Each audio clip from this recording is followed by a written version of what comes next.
Assalamualaikum warahmatullahi wabarakatuh. Salam sehat sekaligus semangat pagi para siswa sekalian dimanapun Anda berada. Betandang Channel kembali dengan video pembelajaran seni budaya kelas 12. Pertemuan kita kali ini akan membahas materi tentang kritik teater.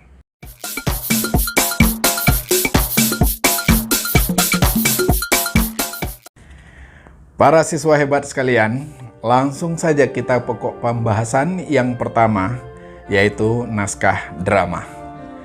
Sebagai karya sastra, naskah drama dibuat oleh sastrawan.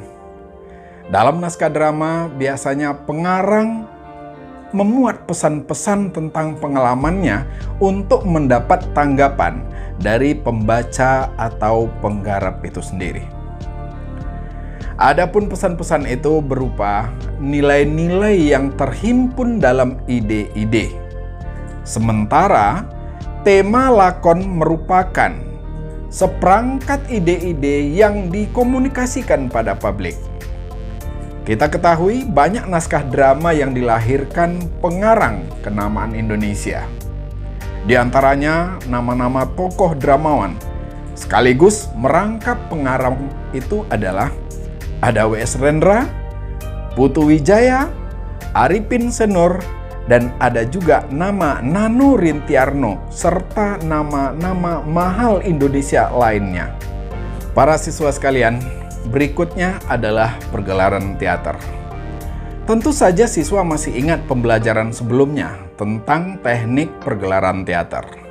Maka pada bab ini, pembahasan lebih kepada konseptual, yang meliputi konsep pemilihan lakon, konsep pementasan, pemilihan pemain, konsep penyutradaraan, dan konsep penggunaan properti. Konsep ini sekaligus menjawab pertanyaan kenapa kita menggelar pertunjukan teater. Setiap kegiatan tentu saja punya motivasi. Apakah karya teater untuk sebuah ajang festival, kebutuhan pelestarian, ataukah untuk kebutuhan presentasi saja? Yang jelas, sebuah pegelaran tentu mempunyai satu kebutuhan tertentu, sehingga penentuan tersebut akan berimplikasi pada unsur pendukung pergelaran teater itu sendiri. Selain konsep pemilihan pemain, pemilihan lakon juga berpengaruh pada perhatian calon penonton. Apakah lakon bertemakan kekinian? Atau mungkin mengambil cerita masa lampau. Konsep penyutradaraan menentukan juga bahwa pergelaran yang akan dilaksanakan mendapat perhatian masyarakat penonton atau tidak. Ini memerlukan strategi, sehingga gelaran kita adakan mendapat perhatian dan apresiasi dari masyarakat penonton. Setelah menentukan lakon, pemain, dan sutradara, pertanyaan berikutnya adalah di mana pertunjukan akan digelar? Di gedung mewah, di lapangan sekolah, di mal, atau tempat khusus lainnya? Tentu saja penentuan tempat harus sesuai dengan konsep sekaligus kemudahan akses bagi masyarakat penonton untuk menyaksikan. Para siswa sekalian, berikutnya adalah simbol dalam teater. Yang terungkap dalam pegelaran teater adalah seperangkat simbol yang dikomunikasikan kepada penonton. Biasanya, penggarap teater menghadirkan media ungkap simbol yang familiar dan sesuai dengan kesepakatan budaya. Karena jika di luar itu, masyarakat penonton akan merasa kesulitan dalam mencerna gagasan yang dimaksud senimannya. Sekalipun karya teater itu bukan untuk dimengerti oleh penontonnya, melainkan untuk dinikmati. Artinya, walaupun penonton tidak paham dengan simbol-simbol yang digunakan, akan tetapi mereka menikmati, maka tujuan penciptaan sebenarnya telah tercapai.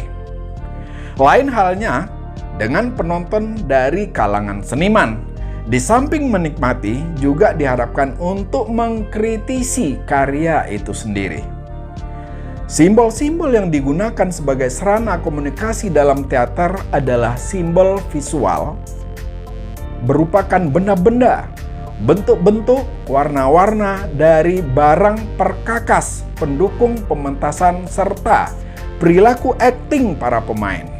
Lalu simbol verbal berupa kata-kata yang diucapkan dalam dialog dan monolog para pemain. Berikutnya, simbol auditif. Simbol yang berasal dari bunyi-bunyi. Untuk bunyi bisa dari pemain untuk menghasilkan kesan, atau bunyi yang dihasilkan sengaja dari tatanan musik sebagai ilustrasi. Siswa sekalian, berikutnya adalah nilai estetis. Nilai keindahan dalam pergelaran sebuah teater merupakan akumulasi dari nilai yang digagas dan dikomunikasikan pada penonton. Nilai-nilai itu adalah sebagai berikut. Nilai emosional. Penonton teater hanyut dalam suasana yang dibangun oleh struktur emosi. Suasana itu bisa sedih, gembira, tragis, menyayat hati, tegang, mencekam, dan lain sebagainya. Kemudian yang kedua adalah intelektual. Ada kalanya penonton teater mengalami pencerahan setelah menyaksikan pertunjukan teater. Kenapa? Karena pertunjukan itu memberikan nilai-nilai informasi tentang kehidupan sosial, spiritual, moral, dan lainnya. Nilai yang ketiga adalah visual. Penonton kerap merasakan takjub melihat peristiwa pentas dengan segala perkakasnya yang spektakuler hasil kreatif tangan pekerja teater. Yang keempat adalah verbal. Penonton kagum pada ungkapan kata-kata dari pemain dengan teknik dinamika yang luar biasa, artikulasi yang jelas, serta irama yang dinamis. Para siswa sekalian, yang terakhir adalah kritik teater. Diyakini oleh berbagai kalangan untuk mengembangkan kualitas dan kuantitas produk karya teater diperlukan dua model kritik, yakni kritik subjektif dan objektif. Kritik subjektif adalah cara seseorang atau kritikus membuat ulasannya didasari oleh selera pribadinya. Kalau dia suka, maka ia akan mengatakan bagus, namun tidak bisa mengatakan dengan kata-kata kenapa karya itu dikatakan bagus. Sebaliknya, jika tidak, dia akan mengatakan tidak bagus, tapi ia juga tidak bisa menunjukkan di mana letak kelemahannya. Kritikus subjektif punya kecenderungan berpihak pada seseorang, bukan pada karya yang ditontonnya. Zaman sekarang, kritikus ini digunakan untuk mempopulerkan atau menjatuhkan seseorang dengan cara menggencarkan publikasi di media massa untuk mempengaruhi opini masyarakat, tentunya dengan imbalan. Yang kedua adalah kritik objektif. Kritik objektif disebut dengan kritik konstruktif bertanggung jawab. Ia tak peduli mengulas karya siapa dan dari mana asal karya itu. Ia mengkritisi satu karya. Jika mengatakan jelek, ia akan menunjukkan di mana sisi lemahnya. Demikian juga ketika ia mengatakan bagus, maka ia akan menjelaskan kenapa karya tersebut bagus. Tentu saja kritik seperti ini sangat dirindukan, terutama oleh kalangan seniman muda. Kritik objektif bisa dijadikan ajang pembelajaran guna kemajuan seniman itu sendiri. Para siswa sekalian, demikian pertemuan kita kali ini. Setidaknya ada dua prinsip yang dapat ditangkap ketika kita mengapresiasi pertunjukan teater, yaitu konsep dan teknik.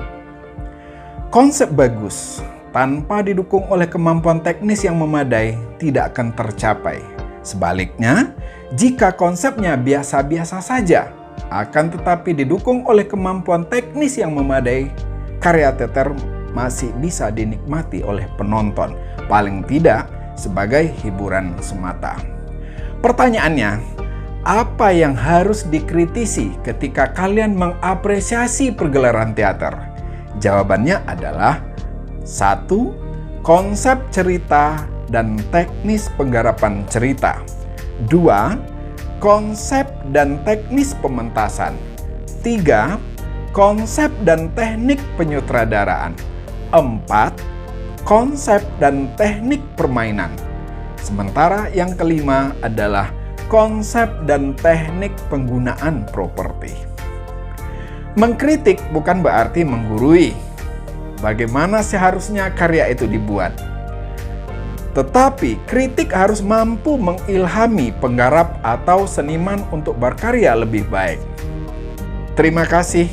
Wassalamualaikum warahmatullahi wabarakatuh.